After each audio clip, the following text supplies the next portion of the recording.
कहाँ पठाइदिनु पर्ने होला?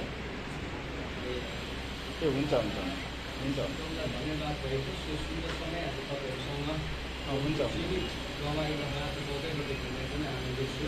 हुन्छ धन्यवाद हो आज आप लोग के बीच में परमेश्वर ने जीवित गवाह को बांटने के लिए ये अवसर मिला। मेरो जीवनमा प्रभुले गर्नुभएको कामलाई आज तपाईँहरूको अगाडि राख्दै गर्दाखेरि म एकदमै आनन्दित भइरहेको छु तपाईँहरूको बिचमा। परमेश्वर ने जो मेरे जीवन में काम किया आप लोग के बीच में जो मैं रख रहा हूँ और मैं बहुत ही आनंदित हूँ। यो कुरालाई भन्दै गर्दाखेरि त धेरै समय लाग्छ, तर छोटो समयमा म सिद्ध्याउने कोसिस गर्दैछु। ये जो गवाह कहते कहते बहुत समय लगेगा, लेकिन मैं बहुत कम समय में आप लोग को बांटना चाहता हूँ। मेरो जीवनमा प्रभुले गर्नुभएको कुरा म आफैलाई देख्दाखेरि म आफै छक्कै पर्छु कि प्रभुले मलाई यहाँसम्म ल्याउनु भएको भनेर। मेरे जीवन में जो परमेश्वर ने काम किया है वो देखते हुए मैं अचंभित होता हूँ। परमेश्वर ने मुझे यहाँ तक लेके आया। तपाईँहरूको जीवनमा अनि तपाईँहरूले कहिले यस्तो व्यक्तिसँग भेट्नु भएको छ जो व्यक्ति चाहिँ मरेको थियो अरे अब फेरि बाँच्यो अरे भन्ने व्यक्ति देख्नु भएको छ अहिलेसम्म? क्या आपने आप लोगों के जीवन में ऐसा व्यक्ति से मुलाकात हुआ है कि जो मर गया था और फिर जी उठा है बोल के? कसै हुनुहुन्छ? कोई है? कोही हुनुहुन्छ? कोई है? आज त्यो व्यक्तिसँग तपाईँ भेट गर्नु गइरहनु भएको छ। आज उस व्यक्ति के साथ आप मिलने के लिए जा रहे हैं। हालेलुया हालेलुया हालेलुया हालेलुया। वो व्यक्ति में आमेन हालेलुया। मेरो जीवनमा कसरी चाहिँ म मृत्युमा पुग्नु गयो भन्ने कुरा म तपाईँहरू कहाँ राख्न चाहन्छु र छोटो समय छ म छिटो छिटो तपाईँहरूसँग बोल्नेछु। मेरे जीवन में मैं कैसे मृत्यु तक गया वो मैं आप लोग के सामने बांटना चाहता हूँ। मेरे पास बहुत ही कम समय है, इसलिए मैं जल्दी जल्दी जाना चाहता हूँ। म एउटा क्रिस्चियन घरानाको व्यक्ति अनि म जन्मैदेखि प्रभुमा डेडिकेसन गरेको छोरा अनि प्रभुलाई समर्पण गरेको छोरा म।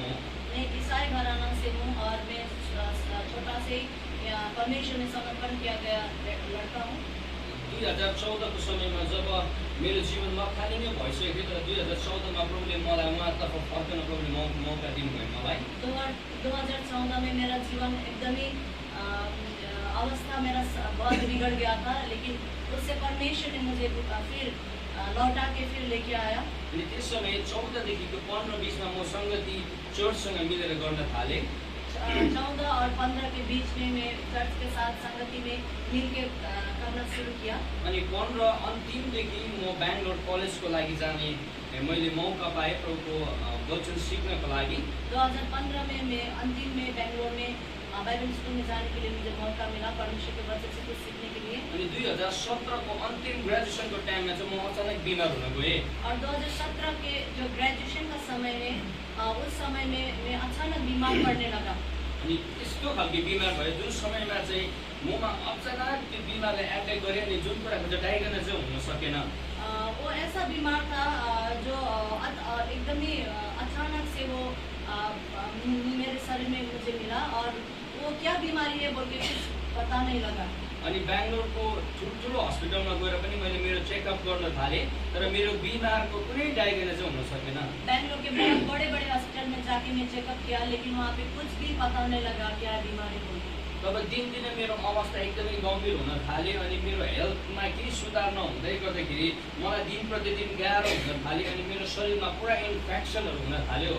दिनों मेरा अवस्था बिगड़ने लगा और कुछ भी पता नहीं चल रहा था और दिन दिन मेरे शरीर में इन्फेक्शन बढ़ रहा था। त्यो इन्फेक्सन ज्यादा बढ्दै गएको कारणले गर्दाखेरि मेरो आँखामा पुरा इन्फेक्सन हुन थाल्यो।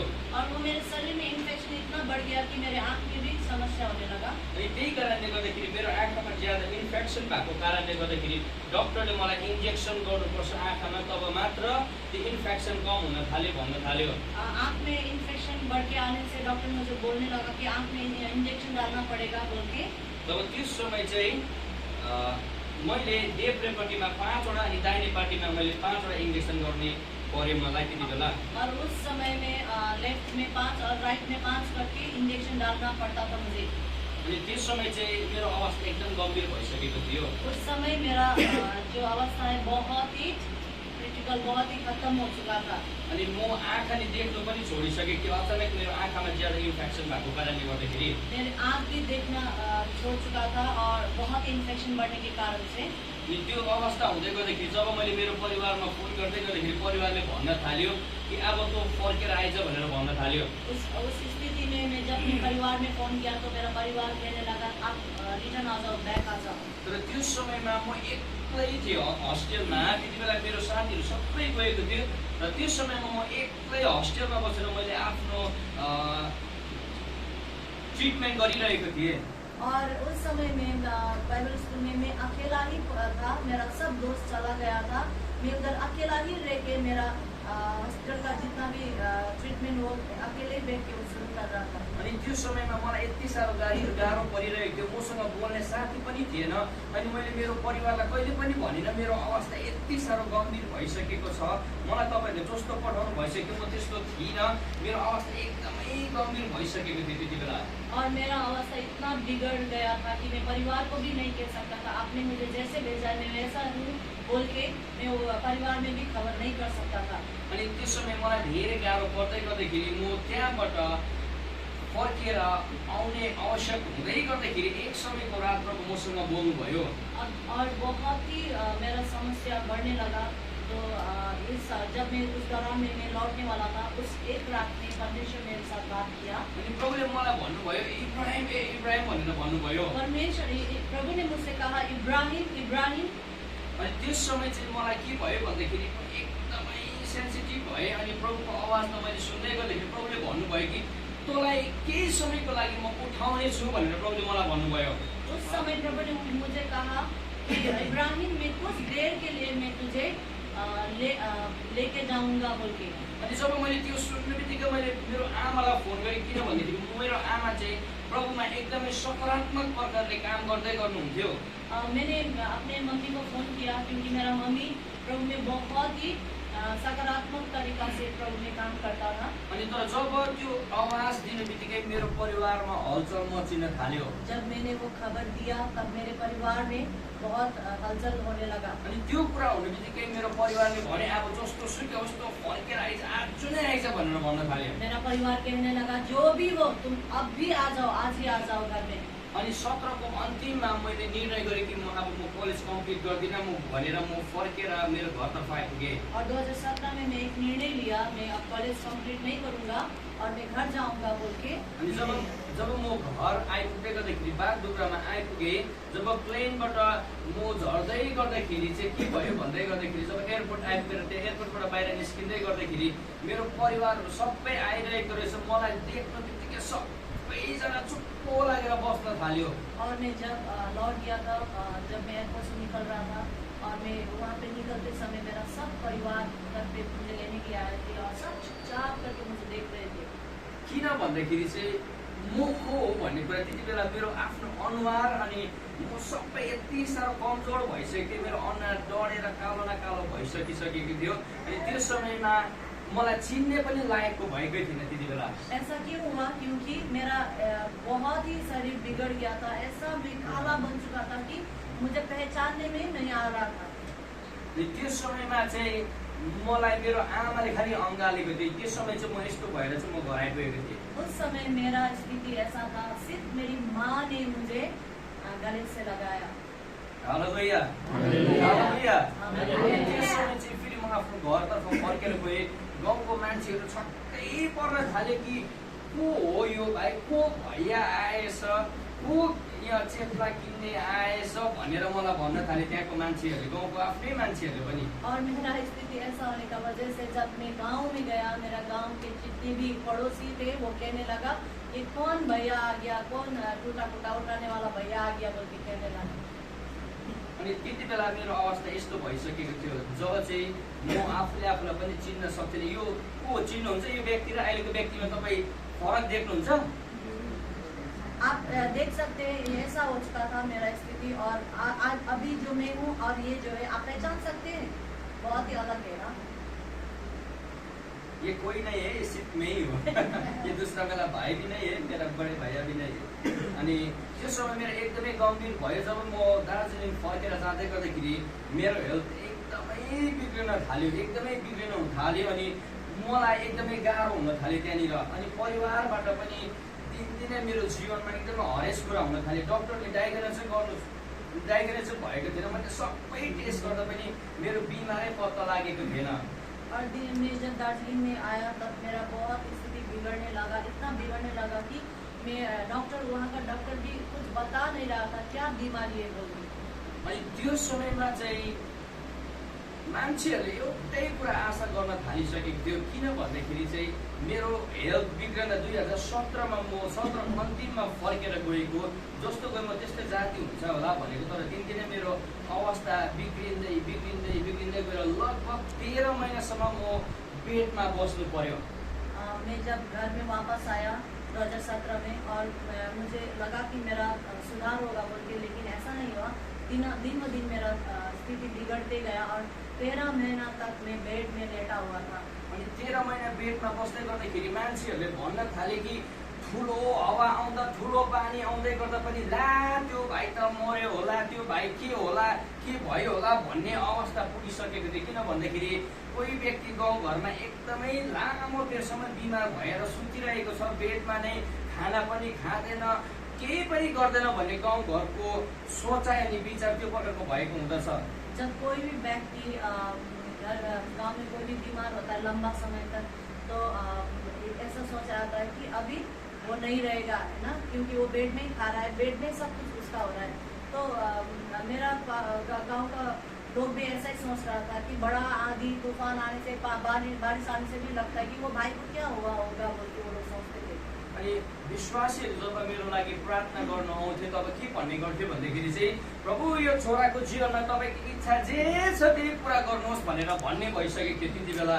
किन भन्दाखेरि चाहिँ म एकदम हड्डी र छाला मात्र भइसकेको थिएँ, मलाई एकदमै गाह्रो भइसकेको थियो। अनि म बोल्न पनि सक्दिनँ, खोकेको गर्ने, अनि सुती बस्ने। अनि मान्छेहरू आउँदै खालि प्रभु तपाईँले निको पार्नुहोस् यो छोरालाई भन्ने गर्थेन, तर तपाईँको इच्छा प्रभु यो छोराको जीवनमा चाँडो पुरा गर्नुहोस् भनेर भन्ने गर्थे मलाई। जब मंडली से कोई प्रार्थना करने के लिए आता था तो प्रार्थना में वो लोग कैसा करता था, प्रभु आपका इच्छा जो है एक भाई का जीवन में वो पूरा कीजिए। क्योंकि मुझे देख के सब वही सोचते थे, क्योंकि मैं खांसते रहता था बहुत, मेरा स्थिति बिगड़ने के कारण से वो लोग यही प्रार्थना करते, आपका इच्छा जो है वो पूरा कीजिए। अनि त्यो समयमा चाहिँ मेरो अवस्था यस्तो भइसकेको थियो। उस समय में मेरा स्थिति ऐसा हुआ था। अनि यो समयमा यस्तो स्थिति हुँदै गर्दाखेरि चाहिँ म सबै बेडमा थिएँ। यति बेला मेरो ओजन 34 केजीको खाली थियो मेरो। मेरा स्थिति ऐसा था, मैं बेड में ही पड़ा था और मेरा वजन 34 केजी खाली था। 34 केजी खाली भइसकेको थियो। मेरो हड्डी र छाला मात्र भइसकेको थियो, मेरो शरीरमा मासु भन्ने काहीँ पनि थिएन। अनि मलाई एकदमै गाह्रो भइसकेको थियो त्यो समय। मैं 34 केजी का था और मेरा शरीर में हड्डी ही हड्डी था, मेरा शरीर में मांस कहीं नहीं दिखता था। मेरो समय सपना आएको छ बोलेछु म। अनि त्यो समय चाहिँ के भयो भन्दाखेरि चाहिँ अन्तिम समयमा जुन समय चाहिँ मलाई अहिले पनि थाहा छ, अप्रिल 13 तारिकको दिन साँझको समय थियो, बेलुकी भइसकेको समय थियो त्यति बेला। त्यो समय चाहिँ परमप्रभुले आमालाई भन्नुभयो कि मेरो अवस्था गम्भीर भएको कारणले गर्दाखेरि त्यति बेला आमालाई धेरै गाह्रो भयो कि मेरो छोरा एकदमै प्रभुप्रति एउटा निन्दित भइरहेको छ, यो जाति हुँदैन, केही पनि हुँदैन। लास्ट अन्तिम प्रार्थना एउटा आमालाई एउटा छोराको लागि समर्पण प्रार्थना गर्नु अनिवार्य पर्यो। और अप्रैल 13 में एक साँझ ऐसा हुआ, मेरा बेटा अच्छा भी नहीं हो रहा है, इसीलिए वहाँ पे मम्मी को एक प्रार्थना करने के लिए जरूरत पड़ा, वो समर्पण का प्रार्थना करने के लिए जरूरत पड़ा। अनि समर्पणको प्रार्थना चाहिँ किन गर्छ भन्दाखेरि चाहिँ मान्छेमाथि केही भरोसै हुँदैन। अब लास्टमा प्रभुकै हातमा सम्पिन लागि मेरो लागि प्रार्थना गर्यो। जब 13 तारिक बेलुकीको समय मेरो लागि प्रार्थना गर्दैखेरि धेरै व्यक्तिले पनि मेरो लागि प्रार्थना गरिदियो कि अब प्रभु तपाईँको हातमा छ, यो छोरा उठ्नु सक्दैन, बस्नु सक्दैन। मेरो त्यो समय मेरो ढाडभरि मेरो घाउ भइसकेको थियो, मेरो हातको छालाहरू उफ्रिन थालिसकेको थियो, जिउबाट पत्र उफ्रिन थालिसकेको थियो। अनि त्यो समयमा परिवारको लास्ट के भएको थियो भन्दाखेरि अब प्रभुमा सम्झिदिउँ भन्ने भइसकेको थियो। समर्पण क्यों करता है? क्यों? जब कोई आशा नहीं देता है तो परमेश्वर के हाथों में छोड़ देता है। आप क्या करेंगे? प्रभु उठ भी नहीं सकता, बैठ भी नहीं सकता, जो भी है आपका इच्छा कीजिए। और मैं लेटने की वजह से मेरा सारा बदन में घाव हो चुका था। अनि त्यो समय चाहिँ अन्तिम समयमा के भयो भन्दाखेरि चाहिँ 13 तारिकको बिहानको समयमा चाहिँ 4 बजेको थियो। अनि त्यो समयमा चाहिँ सबै म 2 बजेदेखिको मलाई अहिले पनि थाहा छ 2 बजेदेखिको मलाई बिमारले चाप्न थाल्यो। अनि बिमारले चाप्दै गर्दाखेरि चाहिँ म एकदमै बेडमा म छटपटिन थालेँ त्यति बेला। अप्रैल 13 को सुबह 2 बजे मुझे अभी भी याद है, बहुत ही मुझे सताने लगा, पीड़ा होने लगा और उस पीड़ा की वजह से मैं बहुत छटपटाने लगा। अनि त्यो समय मलाई अन्तिम तपाईहरुलाई कतिजनाले देख्नु भएको छ मान्छे मर्ने टाइममा कस्तो हुन्छ भन्ने कुरा हैन, उसलाई मर्नुको सास जानको लागि कस्तो हुन्छ भन्ने कुरा तपाईले देख्नु भएको छ होला कतिजनाले। तो आप लोगों ने देखा होगा जब इंसान का सांस जाने लगता है तो उसका अवस्था कैसा होता है, आप लोगों को पता होगा। अनि त्यो समयमा म पनि त्यस्तै भएको थिएँ। 2 बजेदेखि यति साह्रो छटपटाउँदै गर्दाखेरि मेरो परिवारको सदस्यहरूलाई सबलाई बोलाउन थाल्नुभयो कि अब भाइलाई एकदमै बिमारले चाप्न थालेको छ भनेर सबैजनालाई बोलाउन थाल्नुभयो। और जब वो पीड़ा में नहीं था तो मेरा परिवार सबको बुलाया गया क्योंकि भाई का अवस्था बहुत ही बिगड़ रहा था। अनि बिहानको 4 बजेको समय थियो। सुबह 4 बजे हुआ था। अनि 4 बजेको समयमा चाहिँ मलाई एकदमै गाह्रो भएर चाहिँ मलाई सेन्स भयो त्यति बेला कि म बाहिर जानुपर्छ, मलाई वासरुम लागिरहेको थियो। त्यति बेला मेरो आमा अनि मेरो बोजू अनि मेरो परिवारहरू पनि दिदीबहिनीहरू भित्र भएको कारणले गर्दाखेरि उनीहरूलाई मैले बाहिर जानु भने।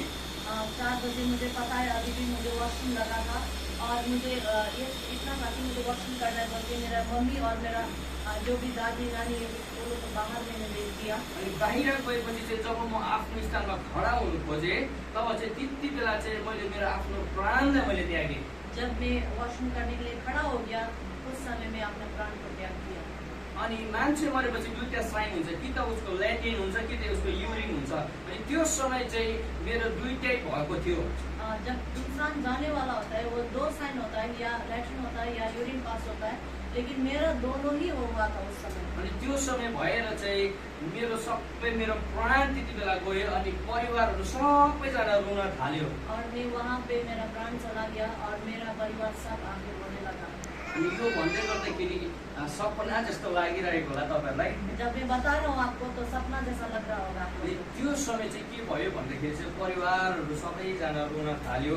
अनि गाउँ समाजको मान्छेहरू घरमा मरेपछि कस्तो हुन्छ हैन, तपाईले थाहा भएको जब मान्छे घरमा मरेपछि परिवारले फोन गरेर बोलाउन थाले पास्टरलाई पनि, पास्टर बाउ अब्राहम हामीसँग छैन, इब्राहिम हामीसँग छैन, इब्राहिमलाई प्रभुले लानुभयो भनेर भन्दै गर्दाखेरि धेरैजनालाई यो पनि भयो प्रभुलाई धन्यवाद होस् भनेर पनि भन्नु थाले धेरैजनाले। आप लोगों को पता है जब इंसान गुजर जाता है तो सबको खबर दिया जाता है ना, पड़ोसी आस पड़ोसी गाँव के लोगों को, और सब आके और पास्टर लोगों को भी खबर किया। तो कितने जन बोल रहा था धन्यवाद प्रभु आपने भाई को लेके गया बोलते। अनि त्यो समय चाहिँ परिवारको गाउँ समाजको मान्छेहरू सबैजना मेरो घरमा भेला भइसकेको थियो त्यति बेला। उस समय सारे गांव के लोग, मेरे परिवार के लोग वहाँ पे मेरे घर पे जमा हो चुका था। तर मेरो आमाको विश्वास प्रभुमा थियो त्यति बेला। लेकिन मेरा माँ का विश्वास प्रभु में था। हालेलुया। हालेलुया। किन भन्दाखेरि चाहिँ मैले बेंगलोरमा हुँदै गर्दाखेरि मैले आमालाई भने कि आमा प्रभुले मलाई केही समयको लागि उठाउनुहुन्छ भनेर भनेको थिएँ। त्यो कुरा चाहिँ आमाले मनमा राखिराख्नु भएको थिएछ। क्योंकि मैंने माँ को जब मैं बेंगलोर में था तब बताया था कि माँ मुझे कुछ समय के लिए प्रभु लेके जा रहा है, और वो बात मेरे माँ ने अपने दिल पे रखा था। अनि त्यो समयमा चाहिँ मेरो आमाले चाहिँ प्रभुलाई भन्न थाल्नुभयो।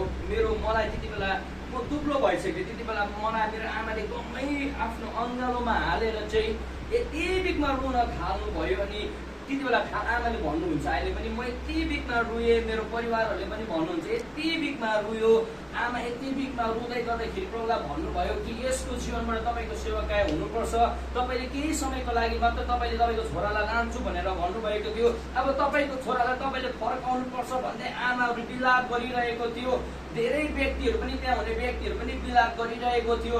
अनि परिवार, आफ्नो भाइहरू पनि सबैजना बिलाप गरिरहेको थियो त्यो समय। और मेरी माँ ने मुझे गले से लगाया क्योंकि मैं बहुत पतला हो चुका था। मुझे अच्छे से गले से लगाकर मेरी माँ प्रार्थना करने लगा। अभी भी मुझे माँ बताती है, मेरे परिवार के लोग मुझे बताते हैं कि मेरी माँ ने मुझे गले से लगा के प्रार्थना किया कि प्रभु इसके जीवन से आपका महिमा होना चाहिए, क्योंकि आपने कहा है कुछ समय के लिए आप इसको लेके जा रहे बोल के। और सब परिवार जितने भी वहाँ थे वो लोग भी वो विलाप कर रहे थे वहाँ पे। अनि आमालाई यति साह्रो त्यो आमाको पीडा जब हाम्रो नानीहरू हामीसँग हुन्छ होइन 2-3 वर्षको नानी 10 वर्षको नानी हामीसँग हुँदै गर्दाखेरि एकछिन टाढो जाँदा कस्तो हुन्छ म एउटा यङ है 25-26 वर्षको छोरो यत्रो जवान भएको छोरो प्रभुले उठाउँदै गर्दाखेरि आमा यति साह्रो विलाप गरिरहनु भएको थियो आमा यति बिचमा रोइरहनु भएको थियो कि प्रभु मेरो छोरालाई फर्काउनुहोस् तपाईँको काम गर्नुपर्छ फर्काउनुहोस् भन्दै मेरो आमा विलाप गरिरहेको थियो हम लोग देखते हैं जब छोटा बच्चा कुछ समय के लिए माँ से अलग हो जाता है तो कितना ना दुख तकलीफ में वो रोते हैं। मैं तो यौन था मेरे माँ मुझे गले लगा के बहुत प्रार्थना किया कि प्रभु आप इसको लौटाना पड़ेगा इसके जीवन से आपका महिमा होना है आप इसको लौटाना पड़ेगा। त्यसको केही समय बादमा लगभग बिहानको 5 बज्नु आँट्दै गर्दाखेरि प्रभुले मलाई फेरि पनि फर्काउनु भयो।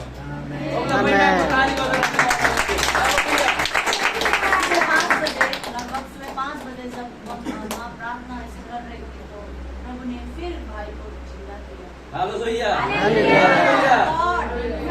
जीवित है हालेलुया प्रभु जीवित है वो आज भी काम करता है। हालेलुया प्रभु जिउँदो हुनुहुन्छ हाम्रो प्रभु सामर्थ्यलो हुनुहुन्छ प्रभुले उहाँको मिराकल उहाँले बगाइरहनुहुन्छ अहिले पनि। हालेलुया अनि त्यो समय चाहिँ म जिउँदो भएर उड्दै गर्दाखेरि परिवारमा अनि गाउँ समाजको मान्छेहरू मरेपछि समाजको भाँडाहरू ल्याउने गर्छ चियरहरू बोकेर आउँदै रहेछ।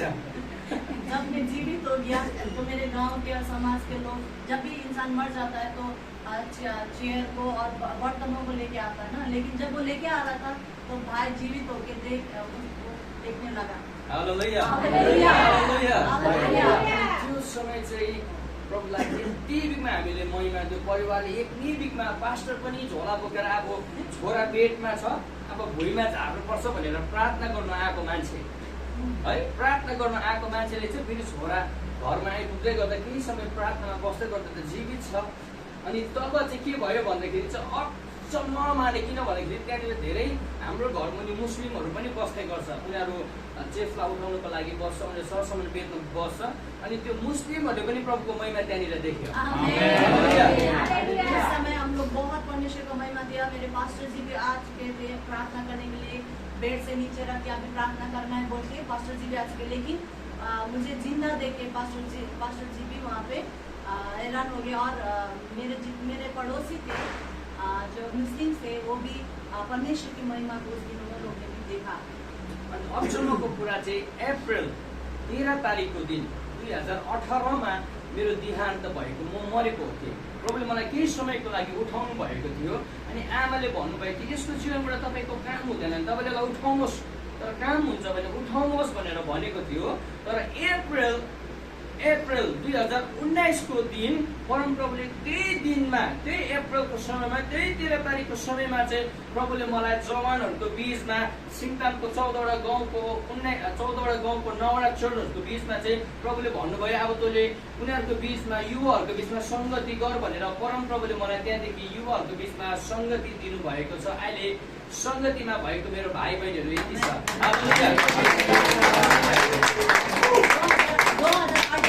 2013 में ऐसा प्रार्थना किया प्रभु आपका ये मेरा बेटा के जीवन में आपका महिमा नहीं होगा तो आप लेके जाइए लेकिन आपका महिमा होगा तो इसे लौटाइए बोल के मेरी माँ ने प्रार्थना किया था। और 2019 अप्रैल 13 में परमेश्वर ने मुझे एक सेवकाई दिया। जवान भाई बहनों के बीच में परमेश्वर ने मुझे खड़ा किया। ये मेरे भाई बहन देखिए।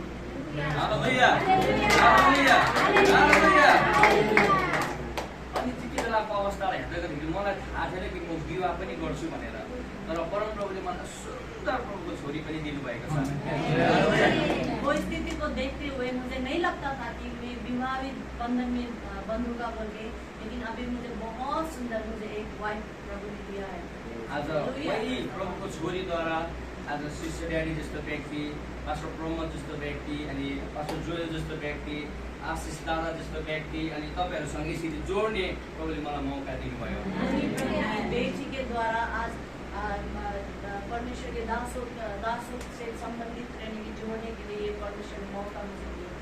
प्रभुलाई महिमा भएको छु। स्वर्ग प्रभुको शक्तिशाली कुराहरूबाट मैले अलिकति समय ज्यादा लिएँ त्यसको लागि म क्षमा प्रतीछु अनि फेरि पनि यसो नै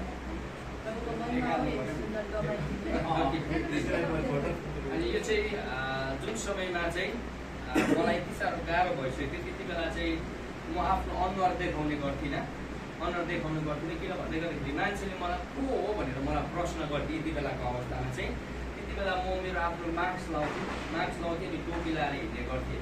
त्यति बेलाको फोटो चाहिँ म कस्तो भएछु भनेर मैले खिचेको फोटो हो।